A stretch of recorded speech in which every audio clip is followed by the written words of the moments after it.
Good morning. I'm going to say something some people think is crazy. Voters in the U.S. aren't that divided. Misinformed, manipulated, propagandized, oppressed?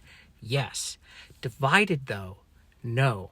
On average, I believe voters in the U.S. agree way more than we disagree. For generations, the vast majority of voters have wanted very similar things from our government. For generations, instinctually, what voters have wanted are good, positive, democratic, and supportive things from our national government in the United States. What most voters want and what the broken, flawed, immensely corrupt, party-driven system has refused to give voters are basic foundational principles of democracy and democratic Republican governance. The vast majority of voters have shared the same will of the people for generations. Let's break it down. 1. What the real will of the people actually is. Relentlessly sourcing and implementing the real will of the people from voters is not a radical idea. It's the purpose of a democratic republic. The Constitution sets the expectation that government should source the will of the people and implement it. That is success. That is what a healthy, functioning democratic republic does. And when you actually ask voters what they want, something extraordinary becomes obvious. Humanity overwhelmingly desires the same basic political qualities. Across regions, backgrounds, generations, and identities, voters in the United States describe nearly identical expectations for good government. Voters don't want broken, flawed, corrupt systems. They don't want the divisiveness, violence, and deception that have dominated national governments for decades. Voters do not want to feel ignored, dismissed, misled, or politically powerless. This is the starting point. But beneath that frustration is something deeply positive. When voters describe what they do want from democratic Republican government, the answers almost never change. Voters want government to be open, honest, and transparent. Voters want government to do democracy correctly, to source the real will of the people directly from voters and implement it reliably. Voters want kindness towards children, protection of the vulnerable, support for families, and stability for the nation. Voters want compassion, integrity, accountability, and fairness. These are not fringe beliefs. These are not partisan desires. These are universal democratic Republican values that voters have expressed for decades. The real will of the people is overwhelmingly positive, constructive, compassionate, and constitutional.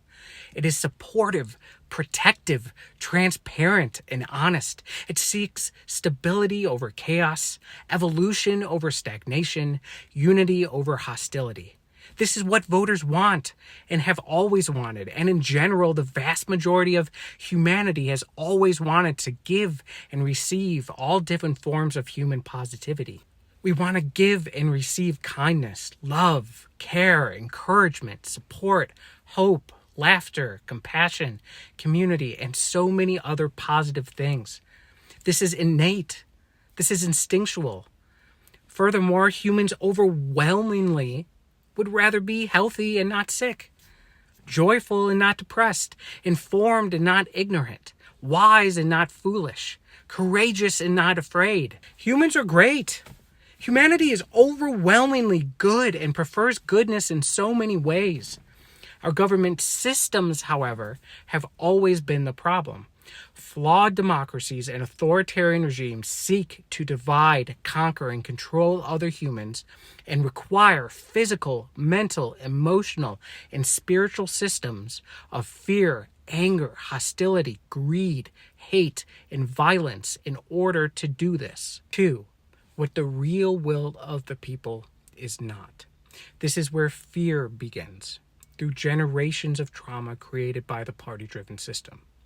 Some voters, stuck in the different layers of the oppressed voter mindset, hear the phrase, the real will of the people, and immediately worry. What if the will of the people is hateful? What if it's violent? What if voters choose something greedy or destructive?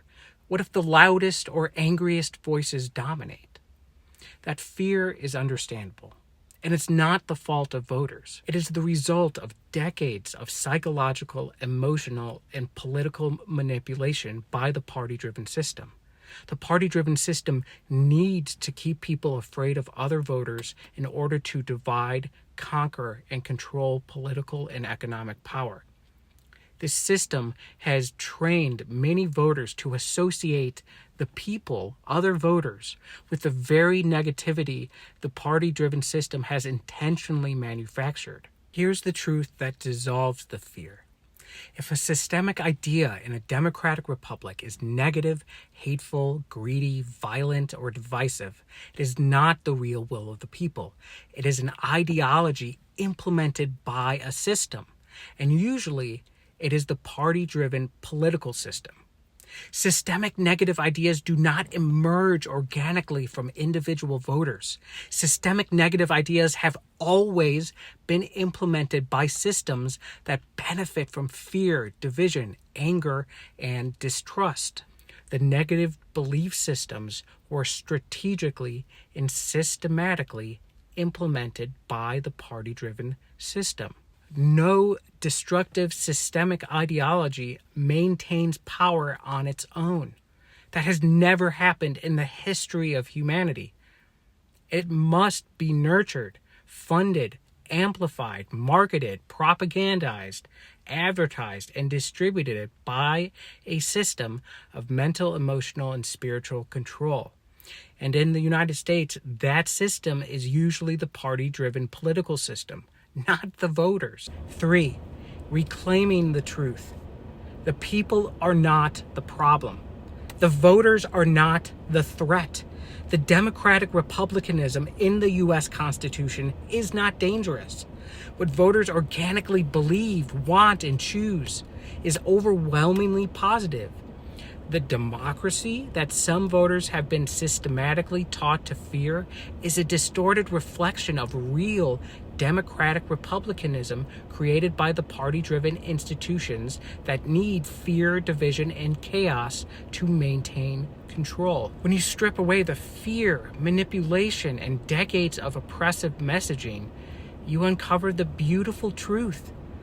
The real will of the people is good, honest, compassionate, democratic, protective, peaceful, and constitutional. If the systemic sentiment is positive, uplifting, unified, compassionate, transparent, protective, or honest, it is likely the real will of the people.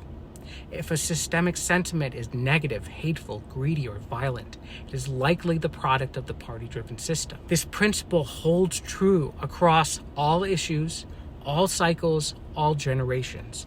The real will of the people throughout all human civilization has always been overwhelmingly positive. Humanity has overwhelmingly wanted peace, prosperity, compassion, and collaboration for thousands of years. That is the real will of the people that has never been fully implemented, and that humanity can finally implement with the online political evolution. This is proven by how regular humans around the world, despite these immensely negative, violent, corrupt, and authoritarian government systems, choose to interact with each other every single day. Every single day, humanity chooses to be good. Trillions of times every single day in all of our interactions with each other. Yes, we are flawed and make mistakes and hurt each other, but in totality, humanity is overwhelmingly good and positive and always has been. The negativity came from different authoritarian government systems fighting for greater wealth, power, and control, not from the humans it governed. Voters are not that divided.